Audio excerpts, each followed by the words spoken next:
কোরআন পড়ে বাড়ি ফেরার পথে সড়কেই প্রাণ গেল 4 শিক্ষার্থীর। সন্তানদের হারিয়ে এখন শোকে কাতর নিহতের স্বজনেরা।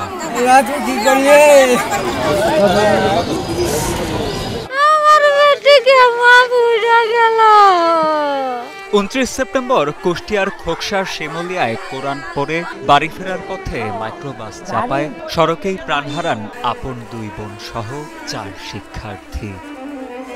পাশাপাশি গুরুতর আহত হয়ে কুষ্টিয়া জেনারেল হাসপাতালে চিকিৎসাধীন রয়েছেন আরও 1 শিক্ষার্থী।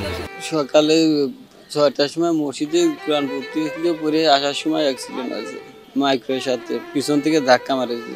5 জন ছিল, 4 জন মারা গেছে আর 1 জন আহত।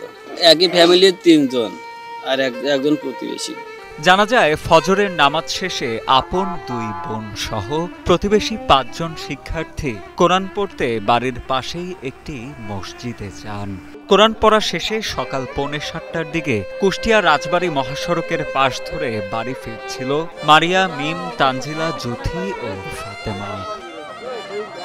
সে সময় ঢাকা থেকে চুয়াডাঙ্গাগামী একটি মাইক্রোবাস পেছন থেকে তাদের ধাক্কা দিয়ে উল্টে খাদে পড়ে যায়।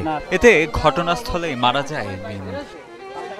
পরবর্তীতে হাসপাতালে নেয়ার পর মারা যায় প্রতিবেশী জুথি এবং আপন 2 বোন মারিয়া ও তানজিলা।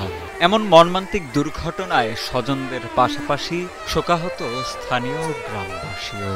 তানজিলার 2 বোন, ওরা মধ্যবিত্ত ধরতে গেলে গরিব পরিবারই। ওরা হচ্ছে ক্লাস 7-এ পড়ে, বাট 2 বোনই মারা গেছে। ও মেধাবী ছিল, নিয়মিত স্কুলে যাইতো, নম্র স্বভাব ছিল, সবার সাথে মিশুক ছিল, ক্লাসে পড়াতাম। শুনলাম যে ওখানে অ্যাক্সিডেন্ট হয়েছে।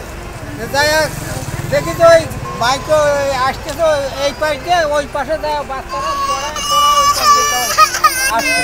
আর অমনি ওই বাইক পাশে একবারে নিয়ে একটু ঘাতক মাইক্রো আপনার হচ্ছে ডাইন থেকে যায় বামে যায় হচ্ছে এই 5টা বাচ্চারই ডাইরেক্ট মেরে দেওয়ার কারণে হচ্ছে আপনার 4 জন স্টেট ডেড হয়ে যায়। মানে ওখানে জায়গায় একটা মেয়ে মারা যায়, আর 3টা মেয়ে হচ্ছে হসপিটালে এসে মারা যায়, আর একটা মেয়ে আছে 2 ঠ্যাং ভাঙেছে আর একটা হাত ভাঙেছে, ওটা বেঁচে গেছে।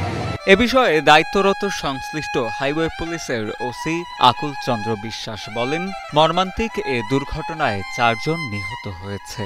আহত আরও 1 জন হাসপাতালে চিকিৎসাধীন রয়েছেন। এছাড়া মাইক্রোবাস চালক পলাতক রয়েছেন বলেও নিশ্চিত করেন তিনি। 4টে মেয়ে মারা গেছে।